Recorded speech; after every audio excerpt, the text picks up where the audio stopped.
ইতিমধ্যেই বাংলাদেশে অশান্তির কারণে বাংলাদেশের প্রধানমন্ত্রী শেখ হাসিনা পদত্যাগ করেছেন এবং পদত্যাগ করে দেশ ছেড়ে চলে এসেছেন ভারতবর্ষে। এখনো অবধি প্রধানমন্ত্রী ছাড়াই চলছে বাংলাদেশ। বাংলাদেশ চালাচ্ছে বাংলাদেশের সেনারা। কিন্তু যারা আমাদের এই দেশে থাকেন তাদের অনেকেরই আত্মীয় স্বজন থাকেন বাংলাদেশে। তেমনি দুশ্চিন্তার মধ্যে দিয়ে দিন কাটাচ্ছেন কাকিনাড়া মাদ্রালের মণ্ডল পরিবার। তারা জানান তাদের বাবা মা বাংলাদেশের বরিশালে থাকেন। সেখানে খুব অশান্তির ফলে কোনো রকম ইন্টারনেট বা কলিং কাজ করছে না, যার ফলে তারা পরিবারের সাথে যোগাযোগ করতে পারছেন না। তারা খুব ভীত সন্ত্রস্ত হয়ে পড়েছেন। এই মুহূর্তে তারা কি করবেন বুঝে উঠতে পারছেন না। চাইছেন যত তাড়াতাড়ি তারা পরিবারের সাথে যোগাযোগ করতে পারবেন, তাহলেই তারা মনে শান্তি পাবেন। Bureau report, news prime Times.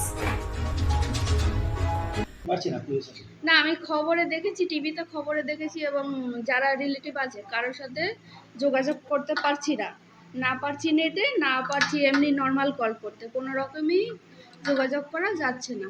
তো বাংলাদেশে আপনি টিভিতে তো দেখছেন আপনারা যেভাবে অশান্তি ছড়াচ্ছে দিকে দিকে, কতটা আপনারা মানে আতঙ্কিত যে তারা কেমন আছে? খুবই ভয় পাচ্ছি এবং মনে হচ্ছে তাদের যদি কিছু খারাপ ঘটনা ঘটে যায় তাহলে তো আমরা খোঁজ খবর পাবো না, দেখতেও পাবো না, অনেকটা দূরে আছে। হ্যাঁ, জানতে ইচ্ছা করছে। হ্যাঁ, খুবই জানতে ইচ্ছা করছে যাতে নেটটা খোলা যায়, মানে কোনো রকম নেট বা কোনো রকম কল, হ্যাঁ, যাতে যোগাযোগ করা যায়, যাতে জানতে পারি তাদের খবর, তাহলে খুব ভালো হতো, ভালো লাগতো। কি মনে করছেন যে কতটা মানে কত তাড়াতাড়ি সুবিধা হবে আপনাদের, যে যত তাড়াতাড়ি পারবেন হ্যাঁ, এটা হ্যাঁ, যাতে ঠিক হয়ে যায় এটাই চাইছেন? হ্যাঁ, হ্যাঁ, যত মানে ঠিক হয়ে গেলেই তো ভালো, সবাই ভালো থাকবে। এগুলো তো ঠিক না যে মারামারি,